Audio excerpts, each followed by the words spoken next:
ভিডিওটি ভালো লাগলে আমাদের চ্যানেলটিকে সাবস্ক্রাইব করে আমাদের পাশে থাকা বেল আইকনটি প্রেস। আপনারা জানেন যে 2024-এ ডায়মন্ড হাওড়ায় অভিষেকের বিরুদ্ধে নওশাদ সিদ্দিকী ভোটে দাঁড়িয়েছে। তো সেই চিত্রটা আমি আপনাদের কাছে তুলে ধরবো, শেষ পর্যন্ত আপনারা দেখবেন। তো আপনাদেরকে একটা কথা আমি বলে দিই, মনে দিতে শুনবেন। তো 2024-এ এমএলএ জনতা আম পাবলিক সবাই কিন্তু নওশাদকে চাইছে, কিন্তু নওশাদের ব্যবহার, কর্ম, আবেগ আলাদা। কুর্সি পরিবর্তন করা দরকার। মুখ্যমন্ত্রী মমতা ব্যানার্জি বন্দ্যোপাধ্যায় কি করেছে পশ্চিমবাংলায়, সেই চিত্রটা কিন্তু আপনাদের কাছে আমি তুলে ধরব। আসেন জনগণ কি বলছে, ভিডিওটি আপনারা শেষ পর্যন্ত দেখবেন। আর অবশ্যই আপনারা কমেন্ট বক্সে মতামত জানাতে আপনারা ভুলবেন না। আর আপনারা দেখতে পাচ্ছেন FS Anarul media YouTube channel. এই ধরনের ভিডিও পেতে গেলে অবশ্যই আপনারা আমার চ্যানেলটিকে সাবস্ক্রাইব করে পাশে থাকা বেল আইকনটি ক্লিক করে রাখবেন।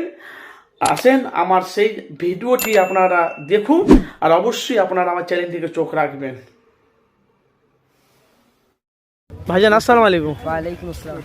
বলছি যে আপনারা জানেন যে ডায়মন্ড হাওড়ায় অভিষেকের বিরুদ্ধে নওশাদ সিদ্দিকী ফুরফুরা থেকে ভোটে দাঁড়িয়েছে, সেই বিষয়ে কি বলবে? যে ডায়মন্ড হাওড়ায় নওশাদ মামু দাঁড়াচ্ছে, খুবই ভালো হবে।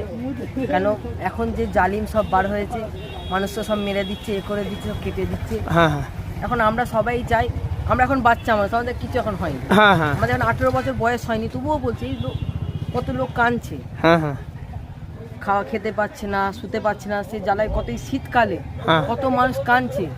এই তৃণমূল সরকার কি দিচ্ছে? কিছু দিচ্ছে না, খালি নাম কিনছে। এটা করছি, ওটা করছি, অমুক করছি, তমুক করছি, কিছু করতে পারছি না। আমরা চাই আগামীতে যেন নওশাদ ভাইয়ান আরও উপরে সবাই তোলেন। হ্যাঁ, আমরা তো তুলতে পারবো, বড় মানুষ সব আছেন, সব তোলেন, এটাই আমি চাই। আসসালামু তো আলাইকুম। কি সম্পর্কে নওশাদকে তুমি বলতে চাইছো 2024 আসুক? দিদিকে চাইছে না, যারা নওশাদ সিদ্দিকীকে চাইছে তারা বেনা ভোটার। তাদের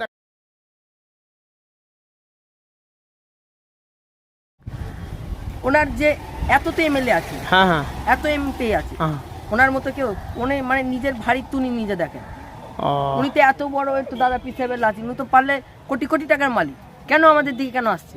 নিশ্চয়ই কিছু একটা ব্যাপার আছে, উনি কিছু একটা আমাদের দেখেছে যে না আমি লেবে যাই, ময়দানে লেবে যাই, রাজনীতির ময়দানে লাভলে কি হবে না, আমি দুটো গরিব মানুষের মুখে ভাত তুলে দিতে পারবো, খাবার তুলে দিয়ে এই শীতকালে আমি বস্ত্র বিতরণ করতে পারবো, কত ভালো হবে। কতটা আশাবাদী 2024-এ? যে 100 কাকে কাকে চায়? নওশাদ সিদ্দিকী। বাড়ি কোথায় আপনার? আমার বাড়ি হাওড়া জেলার সাকরাইল সারেঙ্গা। নাম কি? আমার নাম মোহাম্মদ রুবাহিদ মোল্লা। কোথায় এসছে?